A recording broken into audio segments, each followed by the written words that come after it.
सीधा जगन्नाथ दास बाबा जी महाराज जी की कथा बारी में बताने के लिए चाह रहा हूँ। जगन्नाथ दास बाबा जी महाराज सिद्ध थे, इसका उनकी प्रमाण था। उन्होंने पुरस्चरण व्रत करके सिद्धि प्राप्ति की थी। पहली बार उन्होंने ऋषिकेश में पुरस्चरण जो व्रत किए थे, उनको दर्शन मिला था। कल्पवृक्ष के दर्शन होने के नाते उन्होंने अपनी सेवक जो रहते थे उन्हें तुरंत बुलाए।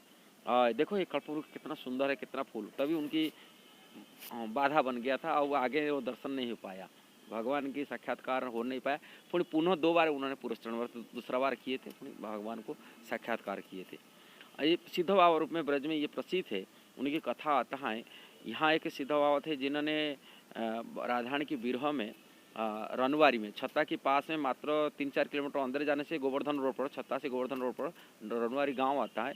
उसी जगह पर कृष्णदास का बाबा जी महाराज भजन किए थे, जो सिद्ध बाबा में प्रसिद्ध थे। उन्होंने अपनी राधारणी की विरह में अपनी शरीर से विरह अग्नि प्रकट करा करके जल गए थे। और वो विरह में वो कैसा जल गए, क्यों जल गए, उनका इतिहास सारी कथा जगन्नाथ बाबा जी महाराज कहे थे। और लास्ट जो शरीर छोड़े थे उनको आग जल रहा था और उनको सिर नहीं जल रहा था। जब उनकी ऊपर जगन्नाथ दास बाबा जी महाराज हाथ रखे, जब हाथ रखे उनके आशीर्वाद से उन्होंने पुणे उनके सिर भी जलने लगे। पुणे जगन्नाथ दास बाबा जी महाराज सभी के सामने कहे थे, ये राधारानी नाराज हो गए थे कारण ये द्वारिका चला गए थे, बिना राधारानी की परमिशन राधारानी मना किए थे। इसीलिए राधारानी उनको नित्य लीला में सेवा देने के लिए थोड़ा से नाराज हो गए थे, जिसी कारण से राधारानी की विरह से उन्होंने अपनी शरीर को शरीर त्याग किए थे।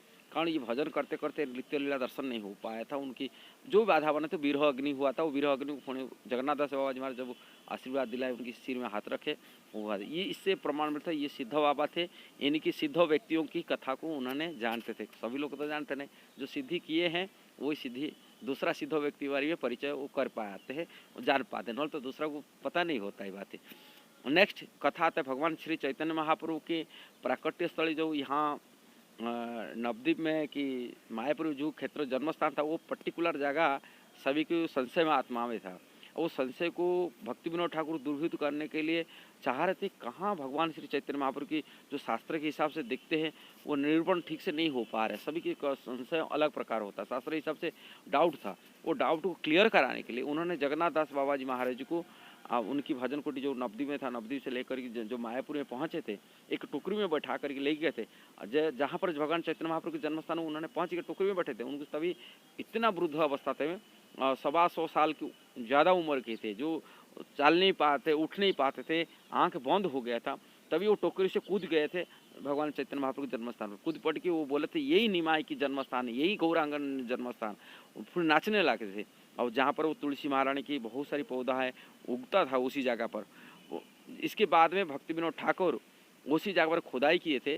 पुण्य भगवान चैतन्य महाप्रभु की पिताजी द्वारा पूजित जो विग्रह थे, बराह विग्रह थे कि उनकी शालिग्राम शिला थे, उसी जगह पर उन्हें प्राप्त हुआ था।